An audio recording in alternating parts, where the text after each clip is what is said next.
Pithoragarh to Delhi का सफ़र दिखाऊंगी via Haldwani. पिछली वीडियो में मैंने आपको दिल्ली टू पिथौरागढ़ का सफ़र दिखाया था, लेकिन वो टनकपुर से था। वैसे मैं आपको बता दूं, पिथौरागढ़ आने के 3 वे हैं। या तो आप बस से आइए, या तो हमारी तरह अपनी गाड़ी से आइए, और या तो एयरप्लेन से आइए। ये आप मेरे पीछे देख सकते हैं एयरपोर्ट, ये हमारे गाँव से काफ़ी पास है। पिथौरागढ़ शहर से बाहर आते ही ये वाइड रोड आपका स्वागत करती है। पहाड़ों में ऐसे मौके कम ही मिलते हैं जब आप गाड़ी में टॉप गियर डाल पाएं, लेकिन यहाँ आप मजे से गाड़ी को 5th गियर में भगा सकते हैं। थोड़ी ही देर में हम ऐसी जगह पहुँचे जहाँ इस रोड पर चलने वाली हर एक गाड़ी रुकती है। अभी मैं गुंडा माता मंदिर के पास खड़ी हूँ। पिथौरागढ़ आने और यहाँ से जाने वाली सभी गाड़ियाँ यहाँ रुकती है। लोग यहाँ पर भेंट चढ़ाते हैं और यहाँ से प्रसाद लेते हैं। माना जाता है कि सफर के दौरान गुंडा माता आपकी रक्षा करती हैं। मैं आपको आगे का सफर दिखाऊं, उससे पहले पहाड़ी सड़कों की एक खासियत बताती हूँ। यहाँ एक ही मोड़ पर सड़क कई मीटर ऊंची उठ जाती है। यहाँ देखिए, वहाँ से यहाँ तक सिर्फ 2 मोड़ हैं, लेकिन इन्हीं दोनों मोड़ों पर सड़क कितनी उठ गई, उतनी नीची जगह से यहाँ पहुँच गई। पहाड़ में ड्राइविंग करने का ये भी एक एडवेंचर है। इसके साथ ही सफर करने के दौरान जो शानदार नज़ारे देखने को मिलते हैं, उनका तो क्या ही कहना। देख लीजिए किस तरह नीला आसमान चमक रहा है और बादल पहाड़ों को चूम रहे हैं। कहते हैं कि अगर सफ़र के दौरान खूबसूरत नज़ारे देखने को मिले तो सफ़र की थकान कम हो जाती है। कुछ ऐसा ही आपको महसूस होगा जब आप पिथौरागढ़ आएंगे। ये देखिए पूरा नज़ारा, कितना खूबसूरत नज़ारा है। पहाड़ से नीचे बादल आए हुए हैं। ये देखिए इतने सारे बादल। अभी तो वैसे सफ़र काफ़ी बड़ा है, दिल्ली पहुंचने में तो बहुत टाइम लगेगा, लेकिन अगर सफ़र में ऐसे ही खूबसूरत नज़ारे देखने को मिलेंगे तो सफ़र छोटा भी लगेगा और काफ़ी मज़ा भी आएगा। अभी आप वो देख सकते हैं, वो गंगा नदी। अभी हम लोग वहाँ जाएंगे और उसके बाद वो जो पहाड़ की चोटी देख रहे हैं, हमें उसकी टॉप पर जाना है। इस पूरे सफ़र में सारे जो खूबसूरत नज़ारे देखने को मिलेंगे वो सब मैं आपको दिखाऊँगी। लेकिन इन शानदार नज़ारों को देखने के चक्कर में कहीं सड़क से नजर मत हटाइएगा, वरना लेने के देने पड़ जाएंगे, क्योंकि कई जगह सड़क बहुत संकरी है। छोटी सी गलती भारी पड़ सकती है। कई जगह तो रोड इतनी संकरी है कि 2 गाड़ियां एक साथ नहीं निकल सकती। तब या तो एक गाड़ी को रुकना पड़ेगा या तो फिर बैक लेना पड़ेगा, जैसा यहाँ पर हो रहा है।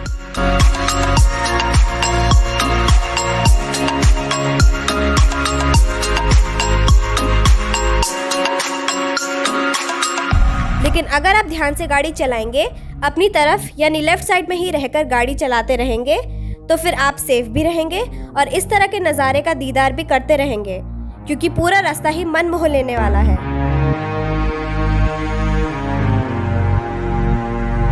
लेकिन अब मैं आपको जो दिखाने जा रही हूँ वो इस पूरे सफर का सबसे ब्रेथ टेकिंग व्यू था। चमकदार धूप और नीले आसमान के साथ ये शानदार हिमालयन रेंज।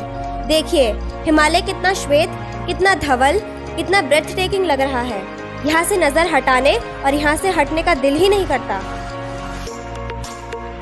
ये देखिए दोस्तों, मेरे पीछे हिमालय पर्वत, कितना शानदार व्यू है। अब मैं इस पर क्या कहूँ, ये सिर्फ यहाँ आके देखने और महसूस करने की चीज़ है। देखिए सबसे पीछे सबसे विशाल हिमालय पर्वत, उसके आगे छोटे छोटे पहाड़ और नीला आसमान। अब इससे शानदार व्यू कहाँ से मिल सकता है। यहाँ से जाने का मन तो नहीं कर रहा था, लेकिन हमें रात होने से पहले हल्द्वानी पहुँचना था, इसलिए हम यहाँ से रवाना हुए। सफर में आगे कई और शानदार पड़ाव आने बाकी थे। जब आप दिल्ली से पिथौरागढ़ जाते हैं या पिथौरागढ़ से दिल्ली वापस आते हैं, तब आपको ऐसी कई जगह मिलेंगी जहाँ रोड के दोनों तरफ चीड़ और देवदार के पेड़ होते हैं, और जब गाड़ी इसी रोड के बीच से गुजरती है तब जो नज़ारा होता है उसके बारे में मैं क्या ही बताऊँ। अब आप ही बताइए, क्या मैं कुछ गलत कह रही हूँ? जब इन चीड़ के पेड़ों के बीच से गुजरती रोड पर हमारी गाड़ी चल रही थी तो मन कर रहा था कि ये सफर बस यूं ही चलता जाए, कभी खत्म ना हो। हम सुबह घर से निकले थे और चलते चलते दोपहर हो चुकी थी। लंच करना था। वैसे तो इस रूट से गुजरने वाले लोग दनिया नाम की जगह पर लंच करते हैं, लेकिन पापा ने लंच करने के लिए एक ऐसी शर्त रखी थी जिसे पूरा करने के लिए हम एक जगह ढूंढ रहे थे। ये देखिए, जहाँ पर हम लोग लंच करने रुके हैं वहाँ से हिमालय का कितना शानदार व्यू आ रहा है। वैसे तो जब पिथौरागढ़ टू दिल्ली लोग जाते हैं हल्द्वानी वाले रूट से, तब दनिया में रुक के ही लंच करते हैं, लेकिन मेरे पापा ने कहा था कि हम लंच वही करेंगे जहाँ से हिमालय का बहुत ही शानदार व्यू आ रहा होगा। और ये देखिए सामने हिमालय कितना शानदार और कितना क्लियर दिख रहा है, और यहाँ पे मेरे पापा और मेरा भाई लंच कर रहे हैं। जब पेट पूजा हो गई तो हम आगे चल पड़े। कुछ देर बाद हम एक ऐसी जगह पहुंचे जहां बहुत से लोग पेट पूजा नहीं बल्कि असली पूजा करने आते हैं। ये बहुत ही फेमस मंदिर है। आप इस मंदिर की खासियत सुनेंगे तो हैरान रह जाएंगे। इस वक्त मैं गोलू चितई देवता के मंदिर में हूँ। माना जाता है कि अगर आप यहाँ आके घंटी चढ़ाते हैं तो आपकी मनोकामना पूरी हो जाती है, जिस वजह से लोग यहाँ आके घंटियाँ चढ़ा के जाते हैं, जिस वजह से यहाँ पे बहुत ज्यादा घंटियाँ हो गई हैं। ये देखिए, मंदिर में हर तरफ घंटियाँ ही घंटियाँ।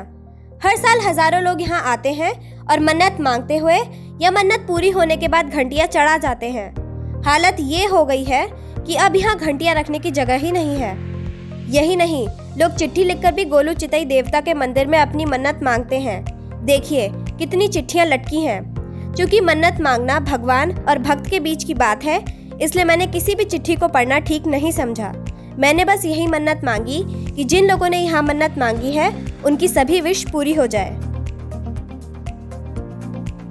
सफर तो शानदार कट रहा था, लेकिन एक चीज ने बहुत परेशान किया, वो था सूरज। पहाड़ में ड्राइविंग करते हुए सूरज सीधा आंखों में चमकता है।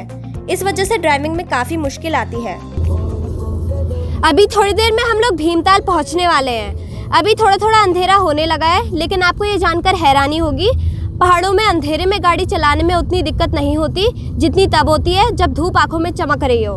हमें आज काफी दिक्कत हुई धूप की वजह से, और कई बार तो गाड़ी भी रोकनी पड़ी। खैर शाम होने लगी थी और हम अपनी मंजिल हल्द्वानी से काफी दूर थे, इसलिए गाड़ी की स्पीड बढ़ाई। अब हम अल्मोड़ा से काफी आगे आ चुके थे। रोड भी काफी अच्छी थी, इसलिए गाड़ी टॉप स्पीड में भागने लगी।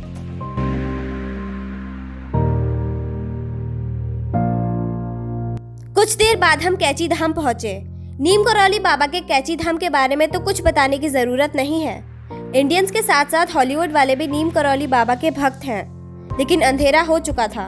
हम मंदिर में तो नहीं जा पाए, लेकिन इन तस्वीरों को देखकर ही अंदाजा लगाया जा सकता है कि मंदिर कितनी शानदार जगह पर है। घाटी में स्थित नीम करौली बाबा के मंदिर में लाइट जल चुकी थी, जबकि आसमान में अब भी कुछ रोशनी बाकी थी।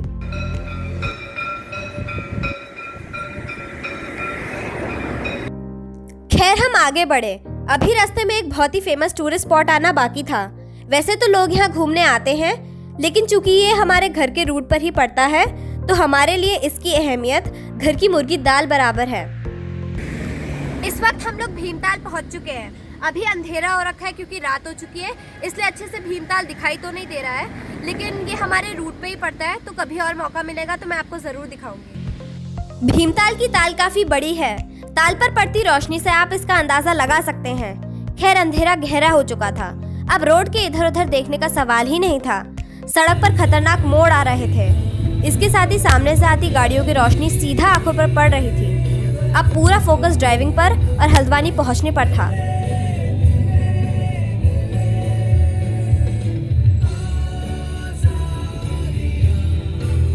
तो फ्रेंड्स, जैसा कि आप जानते हैं, कल हमें रास्ते में ही रात हो गई थी, इसलिए हम लोगों ने हल्द्वानी में अपने रिलेटिव के यहाँ रुकने का फैसला किया, क्योंकि रास्ते में काफी फॉग हो रहा था और फॉग में गाड़ी चलाना काफी रिस्की है। जब हम दिल्ली से पिथौरागढ़ जा रहे थे, तब रास्ते में फॉग की वजह से हमें 30 किलोमीटर कवर करने में 3 से 4 घंटे लगे। दिन भर के सफर से थके थे, तो रात को नींद अच्छी आई। अब हम तरोताजा होकर अपने सफर के फाइनल स्टेज यानी हल्द्वानी से दिल्ली की ड्राइविंग के लिए तैयार थे। आपको भी मेरी यही सलाह है कि दिल्ली से पिथौरागढ़ का नॉन स्टॉप सफर करने की बजाय कहीं नाइट होल्ड करना बेहतर है। खैर हम निकल पड़े दिल्ली के लिए। वैसे अगर आपके पास सीएनजी वाली गाड़ी है तो आपके लिए अब अच्छी खबर है। अब उधम सिंह नगर यानी रुद्रपुर में भी सीएनजी पंप खुल चुका है। यानी अगर आप दिल्ली से पिथौरागढ़ या फिर पहाड़ में किसी भी जगह जाते हैं तो आपको मुरादाबाद और रुद्रपुर में सीएनजी पंप मिल जाएगा। और सीएनजी पर चलना कितना इकोनॉमिकल है ये बताने की तो ज़रूरत है नहीं। इसके आगे का सफ़र तो नॉर्मल है, बढ़िया रोड है। आप अपनी फास्ट ड्राइविंग का शौक भी पूरा कर सकते हैं। हालांकि हमारी गाड़ी कभी शतक के पार नहीं जाती। अरे पापा, स्पीड 120 करो, जल्दी 120 करो। नहीं भाई, 100 से ज्यादा स्पीड नहीं। आराम से गाड़ी चलाते हुए हम शाम को दिल्ली पहुंच गए, लेकिन यहाँ जबरदस्त ठंड ने हमारा स्वागत किया।